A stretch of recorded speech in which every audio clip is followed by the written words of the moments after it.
Hi friends, ஐ மோகன் from கிஷப் academy. So இந்த video பதிவில் ப்ரீவியஸ் இயர் கொஸ்டினோட பார்ட் 1ல் வந்து பார்த்தீங்கன்னா நீதி கட்சியை பற்றி ரீசெண்டாக நடந்த தேர்வுகளில் கேட்கப்பட்ட சில கேள்விகளை பார்க்க போகிறோம். சரிங்களா? நான் இதுக்கு முன்னாடி கொடுத்த ஸ்பெஷல் டாபிக் பார்த்துட்டு இது வந்தீங்கன்னா இதெல்லாம் கொஞ்சம் ஈஸியாக தான் இருக்கும். சரிங்களா? ஃபர்ஸ்ட் கேள்வி வந்து பார்த்தீங்கன்னா, நீதி கட்சி யாரால் 1916ஆம் ஆண்டு நிறுவப்பட்டது? The Justice Party was established in the year of 1916 by whom னு கேட்டிருக்காங்க. ஃபர்ஸ்ட் ஆப்ஷன் TM நாயர் மற்றும் தியாகராய செட்டி, ரெண்டாவது ரங்கையா நாயுடு மற்றும் ஆனந்தச்சாரலு, மூன்றாவது சிதம்பரம் பிள்ளை மற்றும் சுப்பிரமணிய சிவா, நான்காவது வந்து பார்த்தீங்கன்னா ஜோதிராவ் பாபுலே, ராம் மோகன் ராய். சரிங்களா? அவங்களுக்கு வந்து பார்த்தீங்கன்னா இது ஈஸியாக போட்டலாம். சரியா? ஃபர்ஸ்ட் வந்து பார்த்தீங்கன்னா இது நீதி கட்சியோட ஃபவுண்டர்னு வந்து பார்த்தீங்கன்னா TM நாயர், தியாகராய செட்டி, அப்புறம் நடேச முதலியார். அவரும் ரொம்ப முக்கியமான ஆளுமை.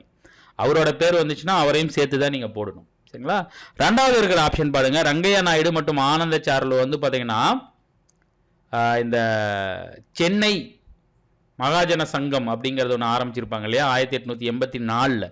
ஸோ அதை தொடங்கினீங்க தான் வந்து பார்த்தீங்கன்னா இந்த ரங்கையா நாயுடு, ஆனந்தச்சாரலு. உங்களை குழப்பதுக்கோசம் தான் கொடுத்துருக்காங்க. ரெண்டாவது வந்து பார்த்தீங்கன்னா சிதம்பரம் பிள்ளை, சுப்பிரமணிய சிவா. இவங்க ரெண்டு பேரும் வந்து பார்த்தீங்கன்னா திருநெல்வேலியில் நடந்த சுதேசி இயக்கத்தோட முக்கியமான ஒரு ஆளுமைகள். சிதம்பரம் பிள்ளைனா வாவு சிதம்பரனார் தான் சொல்றாங்க. அவர் என்ன பண்ணிருப்பாரு, 1906-7 வந்து பாத்தீங்கன்னா சுதேசி நீராவி கப்பல் இது பண்ணிருப்பாரு. அவரோட சேர்ந்தவர் தான் வந்து பாத்தீங்கன்னா சுப்பிரமணிய சிவா. ஜோதிராவ் பாபுலே உங்களுக்கு தெரியும், திராவிட இயக்கத்தின் முன்னோடி, பிராமணர் எதிர்ப்பு இயக்கத்தோட முன்னோடி, மும்பை மகாராஷ்டிராவில் ஆரம்பிச்சிருப்பார். சரிங்களா? இது ஈஸியான கொஸ்டின் தான், இது போட்டலாம். அடுத்த கேள்வி பாருங்க, கால வரிசைப்படுத்துக. ஃபர்ஸ்ட் தென்னிந்திய தாராளவாத கூட்டமைப்பு உருவாக்கப்பட்டது. அடுத்தது மெட்ராஸ் யுனைடெட் லீக் அல்லது மெட்ராஸ் திராவிடர் சங்கம் என பெயர் மறுபெயரிட்டது. மூன்றாவது பெரியார் ஈவேரா நீதி கட்சியை திராவிடர் கழகமாக மாற்றினார். நான்காவது சுப்பராயலு ரெட்டியார் அமைச்சரவை சுயேட்சை ராஜ்ய கட்சிக்கு எதிராக போராடியது. சரியா? ஸோ இங்கிலீஷில் வந்து பார்த்தலாம், arrange the even chronological order. South Indian liberal federation was formed. இங்கே பாருங்க, சில இடங்கள்ல நீதி கட்சின்னு கொடுப்பாங்க, நல உரிமை சங்கம்னு கொடுத்துருப்பாங்க. இங்க என்ன கொடுத்துருக்காங்க, தாராளவாத கூட்டமைப்பு. லிபரல் அப்படின்னா தாராளவாதம். இதுனாலும் நீதி கட்சினாலும் ஒண்ணுதான். இல்ல south Indian liberal federation, Chennai நல உரிமை சங்கம், சென்னை விடுதலை கூட்டமைப்பு, சென்னை தாராளவாத கூட்டமைப்பு எல்லாம் ஒண்ணுதான். Madras United League was renamed as a Madras Dravidian association. சரியா? அடுத்து Periyar EVR transformed the Justice Party into Dravidar Kazhagam. நான்காவது வந்து பாத்தீங்கன்னா the ministry of Subbarayalu Reddiar fought against the Sivaraj party. சரியா? இல்ல ஃபர்ஸ்ட் வந்து பாத்தீங்கன்னா ஒவ்வொன்றுக்கும் வருஷம் பாருங்க. இது 1916. சரியா? மெட்ராஸ் யுனைடெட் லீக் ஆரம்பிச்சது 1912. அத பேர் வந்து பாத்தீங்கன்னா 14 காலகட்டங்கள்ல மாத்திருப்பாங்க. சரியா? இவரு 1944 சேலம் மாநாட்டில் என்ன பண்ணிருப்பாரு,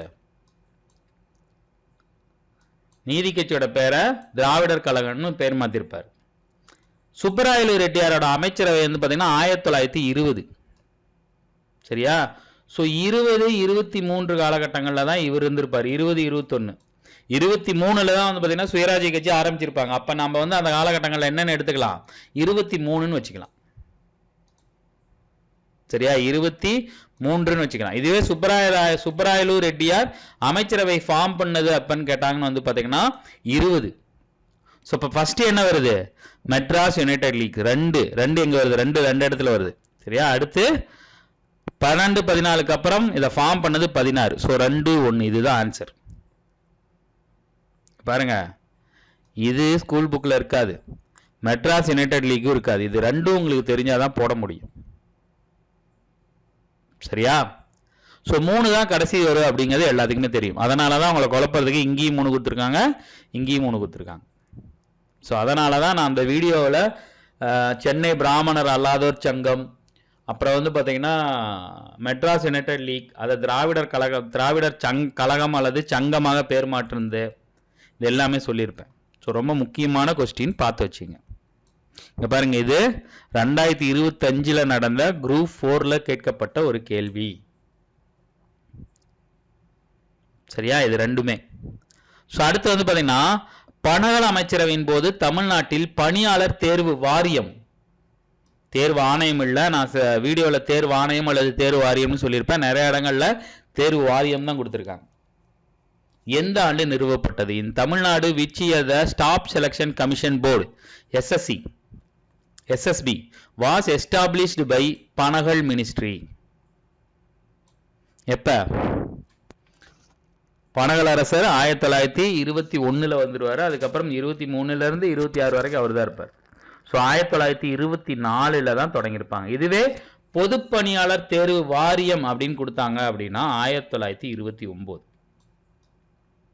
ஸோ பணியாளர் அப்படின்னு வந்துருச்சுனாவே 24. சரியா? தேர்வு பொதுப்பணியாளர் அப்படின்னு வந்துச்சுன்னா 1929. ரெண்டையும் மறந்துடாதீங்க. இதுல வந்து பாத்தீங்கன்னா உங்களுக்கு 24 ஆப்ஷன் வச்சுட்டாங்க. சில இடங்கள்ல 24, 26 சாரி 29 இது ரெண்டையுமே வைப்பாங்க. சரியா? பார்த்து வச்சுங்க, அது ரொம்ப முக்கியம். நான் வீடியோல தெளிவா கொடுத்துருப்பேன். சரியா? ஸோ அடுத்த கேள்வி வந்து பாத்தீங்கன்னா 1944 ஆண்டு எங்க நடைபெற்ற மாநாட்டில் நீதி கட்சி என்று பெயர் திராவிடர் கழகமாக மாற்றப்பட்டதுன்னு வந்து பாத்தீங்கன்னா இப்பதான் நான் சொன்னேன், சேலம் மாநாடு. யாரு மாத்திருப்பாங்க அப்படின்னு வந்து பாத்தீங்கன்னா பெரியார் மாத்திருப்பாரு. அதற்கான முன்மொழிவை கொண்டு வந்தது யாருன்னு வந்து பாத்தீங்கன்னா இவரு அண்ணா. சரியா? முதல் இந்த 1944 நடந்த ரொம்ப முக்கியமான மாநாடு இது. அதுலதான் நீதி கட்சியோட பெயரை திராவிடர் கழகமா மாத்துறாங்க. சரியா? அப்புறம் 47 அண்ணா பிரிஞ்சு போய் என்ன பண்றாரு, திராவிடர் முன்னேற்ற கழகம்னு ஒன்று ஆரம்பிப்பார். சரியா? ஸோ அதற்கப்புறம் வந்து பார்த்தீங்கன்னா நீதி கட்சியோட முதல் மாநாடு, மாநில மாநாடு எங்க முதல் மாநாடு வட்டார மாநாடு வந்து பார்த்தீங்கன்னா 1917 கோயம்புத்தூர்ல நடக்கும். அதற்கப்புறம் அதே வருஷத்துல 6 இடங்கள்ல நடக்கும். அதோட முதல் மாநில மாநாடு 1917 டிசம்பர் 28, 29 சென்னை வெலிங்டன் திரையரங்கு அரங்கம், வெலிங்டன் அரங்கத்துல நடக்கும். சரியா? இதெல்லாம் ரொம்ப முக்கியம். ஸோ அது மட்டும் இல்லாம சேலத்தை மறந்துடாதீங்க. சரியா? அடுத்த கேள்வி வந்து பாத்தீங்கன்னா தமிழ்நாட்டில் எத்தனை ஆண்டுகள் நீதி கட்சி ஆட்சி செய்தது அப்படின்னா இதற்கான ஆன்சர் 13 ஆண்டுகள். 20 இருந்து 23, அப்புறம் 23 to 26. சரியா? அதுக்கப்புறம் 26 இருந்து 29 வரைக்கும் யார் இருப்பாங்கன்னா சுயேட்சை இருக்கும். ஸோ அப்புறம் 30 இருந்து 33 இருக்கும், 34. அதுக்கப்புறம் 37 வரைக்கும் பெயரளவில் இருப்பாங்க. 3, 6, 9. இதுக்கப்புறம் ஒரு 4 வருஷம் 35, 36, 37. ஸோ டோட்டலா 13 ஆண்டுகள். நம்ம பார்க்கும்போது வந்து பார்த்தீங்கன்னா 17 வருஷம் மாதிரி தெரியும். அதனால தான் உங்களுக்கு பாருங்க 15, 18 ஆப்ஷன் கொடுத்துருக்காங்க. இதற்கான கீ வந்து பார்த்தீங்கன்னா சரியான கீ 13. ரொம்ப முக்கியமான ஒரு கேள்வி. ஏன்னா இடையில வந்து பார்த்தீங்கன்னா சுப்பராயன் ஆட்சி அமைச்சிருப்பார். சரியா? அதை மறந்துடாதீங்க.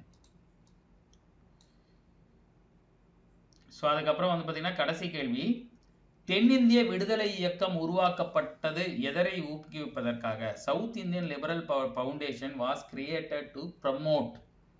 என்னென்ன ஆப்ஷன் கொடுத்துருக்காங்க?